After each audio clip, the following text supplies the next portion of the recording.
لا إله إلا الله لا إله إلا الله لا إله نحمده ونصلي على رسوله الكريم أما بعد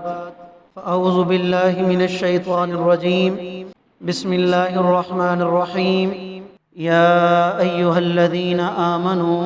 لا تتخذوا اليهود والنصارى أولياء بعضهم أولياء بعض ومن يتولهم منكم فإنه منهم إن الله لا يهدي القوم الظالمين. وقال الله تبارك وتعالى في مقام آخر ولن ترضى عنك اليهود ولا النصارى حتى تتبع ملتهم. وقال الله تبارك وتعالى ولتجدن أشد الناس عداوة للذين آمنوا اليهود والذين أشركوا. وقال النبي صلى الله عليه وسلم لغدوة في سبيل الله أو روحة خير من الدنيا وما فيها أو كما قال عليه الصلاة والسلام.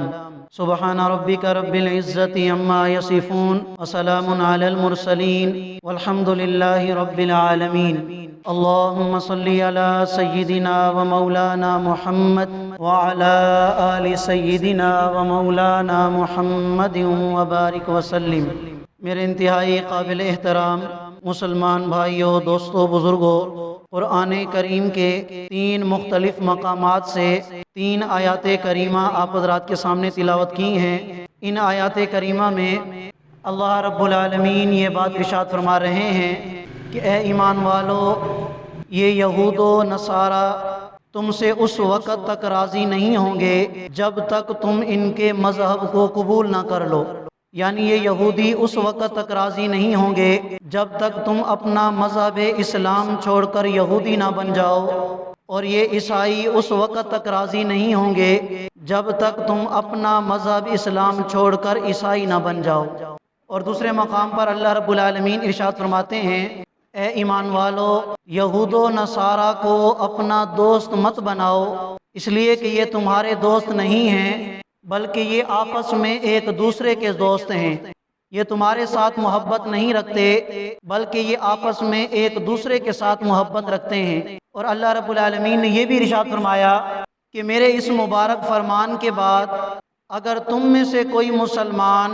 یہودی کو اپنا دوست بنائے گا تو وہ یہودیوں میں شمار ہوگا، عیسائی کو اپنا دوست بنائے گا تو وہ عیسائیوں میں شمار ہوگا، اور جو ان کے ساتھ دوستی کرے، ان کے ساتھ محبت والا تعلق رکھے، فرمایا کہ وہ کائنات کا ظالم ترین انسان ہے، اور اللہ تعالیٰ ظالم لوگوں کو ہدایت عطا نہیں فرماتے. اسی طرح اللہ رب العالمین ایک اور مقام پر ارشاد فرماتے ہیں کہ اس کائنات میں جتنے بھی انسان ہیں، جتنی بھی جماعتیں ہیں، جتنے بھی مذاہب ہیں، ان تمام مذاہب میں سے سب سے زیادہ سخت دشمن مسلمانوں کے اور مسلمانوں کے لیے سب سے زیادہ نفرت رکھنے والے وہ یہودی لوگ ہیں، اور دوسرے نمبر پر وہ لوگ ہیں جو اللہ تعالیٰ کے ساتھ کسی کو شریک ٹھہراتے ہیں. اب یہ جو مبارک فرمان ہے یہ اس ذات کے مبارک فرمان ہے کہ جو ذات ماضی، حال، مستقبل ہر زمانے سے واقف ذات ہے، اور ساری کائنات کا علم اس کے پاس ہے، اور قیامت تک جو کچھ ہوگا وہ بھی جانتا ہے. وہ اللہ یہ بات ارشاد فرما رہے ہیں کہ یہ یہود و نصارہ تمہارے سب سے بڑے دشمن ہیں، یہ کبھی تمہارے دوست نہیں بن سکتے، لہذا تم بھی انہیں اپنا دوست مت بناؤ. اب کامل ایمان والا مسلمان اگر اسے اللہ کے ان مبارک فرمان پر یقین ہے اور اللہ رب العالمین کے اس قرآن پر یقین ہے تو اللہ کی اس کتاب پر یقین رکھتے ہوئے وہ کبھی بھی یہود و نصارہ کی ہمدردی اپنے دل میں نہیں رکھے گا، کبھی یہودیوں کو اپنا دوست نہیں مانے گا. وہ ظاہری طور پر جتنے بھی اچھے بن جائیں، جب اللہ رب العالمین نے ارشاد فرما دیا جو ہر انسان کے دلوں کے اندر جو کچھ ہے اسے بھی جانتا ہے، تو جب اس اللہ نے فرما دیا تو یہ کبھی بھی اب ہمارے دوست نہیں بن سکتے. اور اللہ نے اتنے تک بھی بیان فرما دیا کہ سب سے زیادہ نفرت کرنے والے جو مذاہب ہیں ان میں یہودیوں کا پہلا نمبر ہے. چنانچہ شروع سے آپ نبی کریم صلی اللہ علیہ وسلم کے مبارک دور سے دیکھ لیں، جب کبھی بھی مسلمانوں کے خلاف جنگ ہوئی، جب کبھی بھی مسلمانوں کو ختم کرنے کی کوشش کی گئی تو اس میں بڑھ چڑھ کر حصہ ڈالنے والے یہ یہودی ہوا کرتے تھے۔ چنانچہ غزوہ خندق میں جب سارے کافر مل کر مسلمانوں کو ختم کرنے کے لیے آ رہے تھے تو اس میں بھی سب سے بڑا ہاتھ انہی یہودیوں کا تھا، اور یہی وجہ ہے کہ نبی کریم صلی اللہ علیہ وسلم کو اللہ کی کتاب، اللہ کے قرآن پر یقین تھا، تو نبی کریم صلی اللہ علیہ وسلم نے آخری وقت میں یہ وصیت فرمائی تھی، اخرج الیہود من جزیرۃ العرب، کہ ان یہودیوں کو عرب کے جزیرے سے باہر نکال دو۔ چنانچہ نبی کریم صلی اللہ علیہ وسلم کی اس وصیت پر عمل کیا گیا۔ پہلے ان یہودیوں کو مدینے سے نکالا گیا، پھر یہ خیبر میں جا کے آباد ہوئے، پھر انہیں خیبر سے نکالا گیا، اور پھر حضرت عمر فاروق رضی اللہ تعالیٰ عنہ کے مبارک دور میں پورے جزیرہ عرب سے انہیں نکال کر باہر پھینک دیا گیا، اس لیے کہ اللہ کے قرآن میں اللہ نے اس بات کو واضح فرمایا ہے کہ یہ یہودی تمہارے دوست نہیں، کائنات میں سب سے بڑے دشمن یہ تمہارے یہودی ہیں۔ اللہ تعالیٰ نے ایمان والوں کو ایک طاقت عطا فرمائی ہے، اور وہ طاقت ہے ایمان کی طاقت، اللہ پر یقین کی طاقت، اللہ کے قرآن پر یقین کی طاقت، اور یہی وہ طاقت ہے کہ جس کے بل بوتے پر آج تک مسلمان ان کے خلاف لڑتے آ رہے ہیں، وگرنہ ان کی تو شروع سے یہ کوشش تھی کہ یہ مسلمانوں کو نام و نشان مٹا دیں، یہ اسلام کا نام و نشان مٹا دیں، لیکن الحمدللہ یہ آج تک اپنی ان تدبیروں میں کامیاب نہیں ہوئے۔ وقتی طور پر آزمائش آئی ہے مسلمانوں پر، وقتی طور پر تکالیف میں مبتلا کیا جاتا ہے مسلمانوں کو، لیکن یہ ایمان اللہ نے ایسی طاقت مسلمانوں کو عطا فرمائی ہے کہ اس طاقت کے بل بوتے پر اللہ تعالیٰ پھر ایک وقت ایسا آ جاتا ہے کہ غلبہ مسلمانوں کو ہی عطا فرما دیتے ہیں، اس لیے کہ اللہ کا وعدہ ہے وَأَنْتُمُ الْأَعْلَوْنَ إِن كُنتُم مُؤْمِنِينَ، اگر تمہارے اندر ایمان ہوگا تو کائنات کی کوئی طاقت تمہیں شکست نہیں دے سکتی۔ اگر تمہارے دلوں میں اللہ پر یقین ہو، اللہ کے وعدوں پر یقین ہو، تو کائنات کی کوئی طاقت تمہیں شکست نہیں دے سکتی، بڑی سے بڑی طاقت بھی آ جائے تو وہ تمہیں شکست نہیں دے سکتی۔ آج آپ دیکھیں کہ انسانی حقوق کی جتنی بھی تنظیمیں ہیں، اگر کوئی ایک کتا بھوک کی وجہ سے مر جاتا ہے، کوئی جانور مر جاتا ہے، اگر کوئی انسان مر جاتا ہے، تو امریکہ سے لے کر یورپ تک، فرانس سے لے کر اٹلی تک، اور ان بے غیرتوں کے یہودیوں کے چھوٹے سے لے کر بڑے تک سارے میڈیا پہ آ کر بھونکتے ہیں کہ جی ہمارے ساتھ ظلم ہو گیا، ایک کتا بھوک کی وجہ سے مر گیا، ہمارا ایک بندہ بھوک کی وجہ سے مر گیا، اسے ظلم کے ساتھ قتل کر دیا گیا، اس کے ساتھ زیادتی ہو گئی۔ میڈیا پہ آ کر ایک ایک فرد ان کا بیان دیتا ہے، لیکن فلسطین کے مسلمان، مظلوم مسلمان انہیں نظر نہیں آتے کہ جن کے گھروں انہوں نے تباہ کر دیے، کئی ماؤں کو انہوں نے اپنی اولادوں سے محروم کر دیا، کئی ماؤں نے اپنے نوجوان بچوں کے جنازے اپنی آنکھوں کے سامنے اڑتے ہوئے دیکھے، کئی بچوں کو انہوں نے یتیم کر دیا، انہوں نے ان کے گھروں کو تباہ کر دیا، ان کی جائیدادوں کو تباہ کر دیا۔ جب وہ نماز پڑھنے کے لیے جاتے ہیں، یہ نماز کے دوران ان پر گولہ اور بمباری کر کے انہیں شہید کر دیتے ہیں۔ کیا انسانی حقوق کی تنظیموں کو یہ نظر نہیں آتا؟ کیا یہ انسان نہیں ہے؟ کیا یہ ظلم نہیں ہے؟ اس سے بڑھ کر ظلم اور کیا ہو سکتا ہے کہ نسلوں کی نسلیں تباہ ہو جائیں، رات کے وقت سوتے ہیں تو انہیں نیند نہیں آتی کہ ہو سکتا ہے کہ کہیں نہ کہیں سے کوئی بم نہ آ گرے، کوئی میزائل نہ گرے۔ ان کے پاس کیا ہے؟ وہ بیچارے نہتے ہاتھوں میں پتھر لے کر گولوں کے ساتھ مقابلہ کرتے ہیں، ہاتھوں میں غلیل لے کر لڑاکا طیاروں کے ساتھ مقابلہ کرتے ہیں۔ قابل آفرین ہیں فلسطین کے مسلمان، قابل ستائش ہیں فلسطین کے مسلمان۔ سلام پیش کرنا چاہیے ایسے مسلمانوں کو کہ جو نہتے ہو کر بھی اسرائیل جیسے بے غیرتوں کا اور پوری کائنات کے یہودی اکٹھے ہو کر پوری کائنات کے مشرک اکٹھے ہو کر آج ان کے ساتھ لڑ رہے ہیں۔ اللہ تعالیٰ نے ان کے اندر یہ جذبہ رکھا ہے کہ اس ایمانی جذبے کی حرارت انہیں اس بات پر مجبور کر دیتی ہے، وہ ان کے مقابلے میں کھڑے ہو جاتے ہیں۔ ایک فلسطینی جب پتھر لے کے آتا ہے تو آگے سے ان کے ہاتھوں میں ہتھیار ہوتے ہیں، لیکن پھر بھی وہ پیٹ پھیر کر بھاگتے ہیں۔ اللہ نے ان کے پتھر میں اتنی طاقت رکھی ہے، اللہ نے اینٹ کے جو انہوں نے پتھر اٹھائے ہوتے ہیں اس میں اتنی طاقت ہے،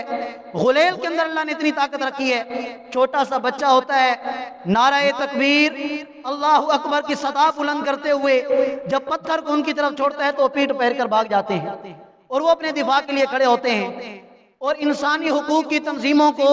یہ کچھ نظر نہیں آتا کہ مسلمانوں کا عظیم مہینہ رمضان کا مہینہ ہے، اور پھر رمضان کے مہینے کی آخری طاق راتیں، اور پھر آخری طاق راتوں میں 27 کی عظیم الشان رات کہ جب فلسطین کے مسلمان مسجد اقصی میں عبادت کرنے کے لیے جاتے ہیں، یہ ان پر حملہ کر کے انہیں شہید کر دیتے ہیں، انہیں زخمی کر دیتے ہیں۔ وہ تو عبادت کرنے کے لیے آئے تھے، وہ تمہارے ساتھ لڑنے کے لیے تو نہیں آئے، لیکن یہ انسانی حقوق کی تنظیموں کو نظر نہیں آتا کہ یہ ان مسلمانوں پر کتنا ظلم ہو رہا ہے۔ قربان جاؤں ان مسلمانوں پر اور ان کی قربانیوں پر کہ انہوں نے اس صورتحال کے اندر بھی، جنگ کے دوران بھی، انہوں نے اس سال بھی رمضان کے مہینے میں اعتکاف کیا ہے، مسجد اقصی کا حق ادا کیا ہے۔ میڈیا پر تصویریں موجود ہیں کہ وہ اعتکاف میں بیٹھے ہیں، کسی کے پاؤں میں بوٹ موجود ہیں، کسی نے اپنے ہاتھ میں پتھر لیا ہوا ہے کہ اگر یہ ہمارے اوپر حملہ کریں گے تو ہم ان کے ساتھ مقابلہ کریں گے، بھاگیں گے نہیں۔ ہاتھ میں پتھر لے کے سوئے ہوتے تھے، ان کے پاس کوئی بندوقیں نہیں، کوئی طیارے نہیں، وہ ان کے ساتھ یہ مقابلہ کرتے ہیں اور ہر وقت تیار اپنے آپ کو رکھتے ہیں کہ ہم ان کا مقابلہ کریں گے۔ تو اللہ تعالیٰ سے ہمیں دعا کرنی چاہیے کہ اللہ تعالیٰ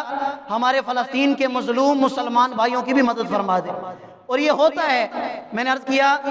کہ عارضی طور پر آزمائش مسلمانوں پر آتی ہے اور آتی رہی ہے پہلے بھی، لیکن اللہ تعالیٰ فتح انہی کو عطا فرماتے ہیں، اس لیے کہ اللہ تعالیٰ کا وعدہ ہے کہ اللہ تعالیٰ ایمان والوں کو فتح عطا فرماتے ہیں اور غلبہ ہمیشہ اس دنیا کے اندر ایمان والوں کا رہے گا۔ اور لیکن آپ دیکھیں کہ ان کے اندر جو اللہ نے جذبہ رکھا ہے، ان کے اس ایمانی جذبے کو سلام ہے۔ یقین جانیے صحابہ کرام کی یاد تازہ ہو جاتی ہے، کچھ نہیں ان کے پاس سوائے اللہ کے یقین کے، اللہ پر ایمان کے، ان کے پاس کچھ نہیں ہے، لیکن صحابہ کرام کے اندر صحابہ کرام کی طرح ان کے دلوں میں ایمانی جذبہ موجود ہے، ایمانی حرارت موجود ہے۔ جس طرح صحابہ کرام اکیلے ہو کر بھی ہزاروں کے لشکر سے بھڑ جاتے تھے، آج فلسطین کے مسلمان اکیلے ہو کر بھی ہزاروں کے لشکر کے ساتھ، لاکھوں کے لشکر کے ساتھ وہ لڑ چکے ہیں اور انہوں نے ان کا مقابلہ شروع کر دیا ہے۔ آج بڑے افسوس کے ساتھ کہنا پڑتا ہے کہ چلو غیر مسلم تو اکٹھے ہو گئے، انہوں نے تو اکٹھا ہونا ہے۔ اللہ کے قرآن میں اللہ نے ارشاد فرما دیا بعضهم اولیاء بعض، یہ سارے ایک دوسرے کے دوست ہیں، یہ سارے ایک دوسرے کے ہمدرد ہیں، لیکن افسوس کے ساتھ کہنا پڑتا ہے کہ ہمارے مسلمان ممالک آج فلسطین کے ساتھ نہیں ہیں، آج فلسطین کے ساتھ علل اعلان نہیں ہیں۔ وہ ڈرتے ہیں اس بات سے کہ اگر علل اعلان ہم فلسطین کا ساتھ دیں گے تو یہ امریکہ ہمارے ساتھ کیا کرے گا، یہ یورپین ممالک ہمارے ساتھ کیا کریں گے، یہ IMF ہمارے ساتھ کیا کرے گا۔ افسوس کے ساتھ کہنا پڑتا ہے کہ وہ غیر مسلم تو اس موقع پر اکٹھے ہو گئے، لیکن ہم مسلمان ایک دوسرے کے ساتھ اکٹھے نہ ہوئے۔ کتنے افسوس کی بات ہے، لیکن قربان جاؤں ان کے جذبے پر کہ جس نے صحابہ کرام کی یاد تازہ کر دی۔ حضرت انس بن مالک